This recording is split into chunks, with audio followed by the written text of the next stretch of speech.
আগের থেকে সে ম্যারিড, আগের করে তার একটা মেয়ে আছে, সেটা সাকিব জানতো না।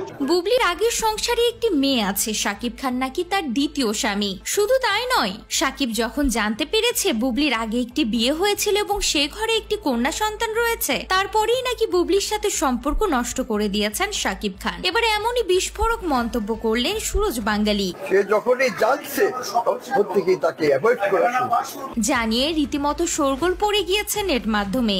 ঢাকাই সিনেমার জনপ্রিয় চিত্রনায়িকা স্বপ্ন বুবলি সবসময় থাকেন আলোচনায়। ঈদ উপলক্ষে টিভি অনুষ্ঠানে সাক্ষাৎকার দিয়েছেন বুবলি। এক সাক্ষাৎকারে তিনি বলেছেন তিনি নাকি এখনো সাকিব খানের স্ত্রী, তাদের মধ্যে আনুষ্ঠানিক বিচ্ছেদ হয়নি, তবে আলাদা থাকছেন। বীরের কথা ভেবে তারা সময় নিচ্ছেন। বুবলি জানান সাকিবের বাসায় গেলে অপু জয়ের সঙ্গে দেখা হয় বুবলি ও বীরের। দেখা হচ্ছে সাকিবের বাসাতে, এমনকি একবার বীর ও সাকিবের সাথে সময় কাটাচ্ছিলেন বুবলি। এ সময় জয়কে নিয়ে উপস্থিত হন অপু। বুবলির এমন মন্তব্যে নেট দুনিয়ায় শুরু হয়েছিল নতুন জল্পনা। এদিকে একটি সংবাদ মাধ্যমের সঙ্গে কথা বলেন জনপ্রিয় কৌতুক অভিনেতা সুরজ বাঙ্গালী। তিনি বলেন বর্তমানে সাকিব অপু দুজনেই ভালো আছে, তাদের মধ্যে বুবলি ঢুকে সবকিছু নষ্ট করতে চাইছে।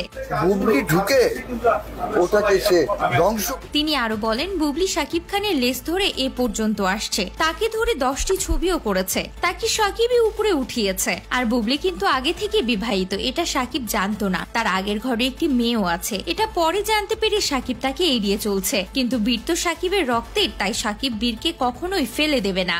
বুবলিকে নিয়ে সুরজ আরো বলেন বুবলি চায় বীরকে দিয়ে সাকিবের সম্পত্তি ভাগ বসাতে। যেখানে সাকিব অপু এখন এক হয়ে গেছে, তখন তার এর মধ্যে নাক গলানোর কি দরকার? তো ভিউয়ার্স, আপনাদের কি মনে হয়, সত্যি কি বুবলির আগের ঘরের একটি কন্যা সন্তান রয়েছে? আপনাদের মন্তব্য অবশ্যই কমেন্ট করে জানাতে ভুলবেন না।